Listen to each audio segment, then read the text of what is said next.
Bonsoir, mesdames et messieurs. Aujourd'hui, on se retrouve pour une nouvelle vidéo où je vais vous raconter une petite histoire d'horreur qui vient tout droit de Creepypasta from the Crypt. Du coup, je vous invite à aller y faire un tour. Voilà. Et également à aller sur mon autre chaîne, Stupid Watch. Voilà, c'est la nouvelle émission qu'il y a sur l'autre chaîne. Donc voilà, n'hésitez pas à aller y faire un tour. Et donc voilà, je ferme ma gueule et je vous laisse avec l'histoire. J'espère qu'elle vous plaira. Bisous et à la prochaine.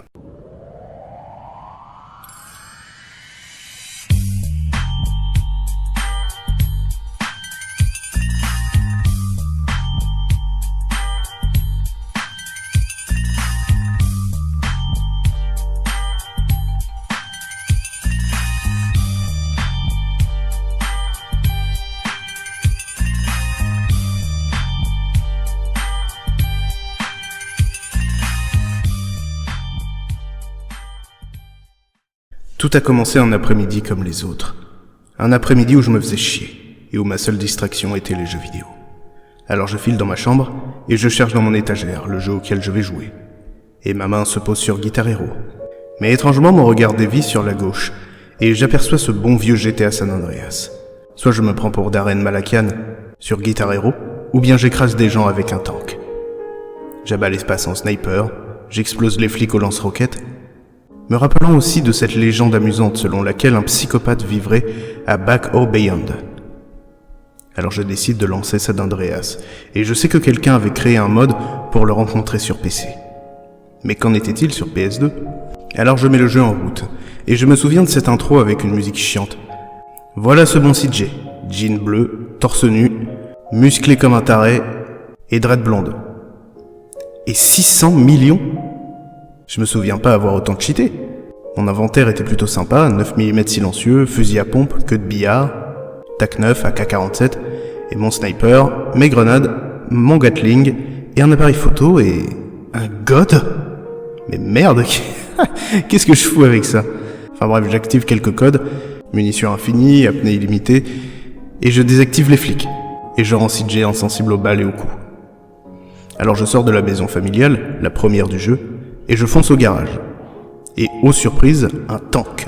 Alors je le prends, je bute quelques personnes en sortant, mais on s'en fout, c'est pas grave.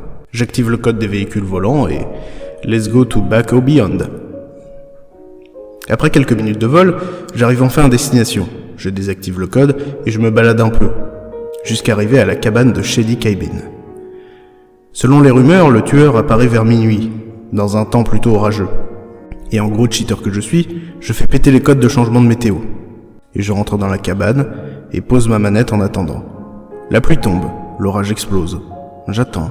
Et la caméra change d'angle. CJ gigote et chante. Normal lorsque l'on ne touche pas la manette pendant un certain temps. Cela fait maintenant 1 heure que j'attends et je commence à avoir envie de pisser. Alors je sors de ma chambre pour aller aux toilettes. Et je fais ma petite affaire. Je me lave les mains et retourne dans ma chambre. Et je regarde l'écran et quelque chose m'interpelle. CJ tient son fusil. Alors qu'en partant, j'étais sur l'appareil photo au cas où le tueur ramènerait son cul. Je trouvais ça bizarre, mais peut-être que mes touches L1 et R2 qui s'étaient retrouvées bloquées en avaient changé d'arme. Alors j'attends toujours, et là, silence total. Il n'y a que le bruit de l'orage, et de fortes respirations, un bruit de moteur, des pas, et ces paroles. Tu vas payer, Karl. Je m'empresse de sortir mon Gatling, et je tire comme un sauvage en direction de la porte, afin d'exploser l'intrus s'il venait à entrer. Et les sons semblaient tourner autour de la cabane. Mais personne ne rentre. Prenant mon courage à deux mains, après tout ce n'est qu'un jeu, je sors en mitraillant comme un dératé. Mais je ne touche personne. Je cherche autour de la cabane, mais rien. Soudain, un rire et des mots. « Karl, je te vois. Laisse-moi te tuer, s'il te plaît. Laisse-moi le faire. » Ce con me fait flipper. Pourtant, c'est qu'un jeu. J'avance, mais CJ se bloque. Il n'avance plus. Il ne peut plus tirer. Il semble figé. « Bouge-toi, Karl !» La respiration s'amplifie. Et il arrive devant moi, chemise hawaïenne, pantalon en cuir, visage déformé comme s'il avait été gravement brûlé. Il s'avance vers moi, et il me fout un coup de tronçonneuse. Je crève. Mais à partir de là, tout change. Et au lieu de réapparaître devant l'hôpital, je me retrouve à nouveau devant cette foutue cabane.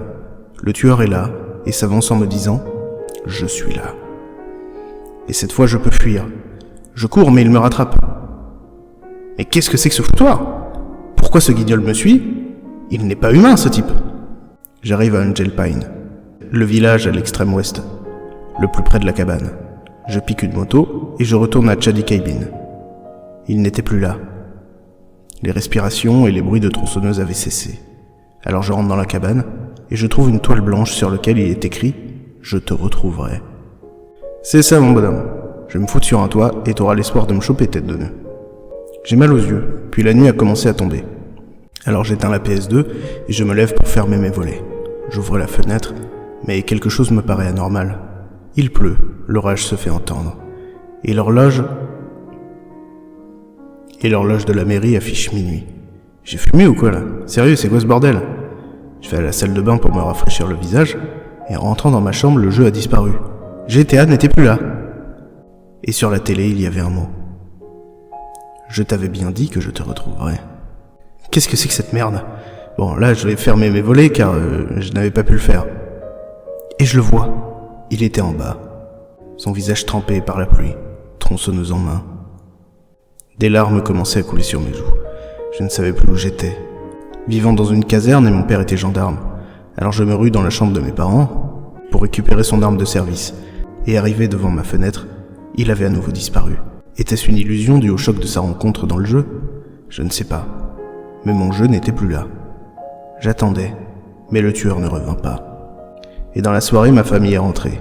Et mon frère arriva dans ma chambre et me demanda pourquoi mes yeux étaient rouges. Mon petit frère connaissait la rumeur, qui s'avérait être réelle. Il a compris immédiatement. Il comprit que j'avais rencontré ce fameux psychopathe. Depuis, j'ai racheté le jeu, mais désormais je me méfie de Back Beyond, l'endroit où les morts reviennent de l'au-delà.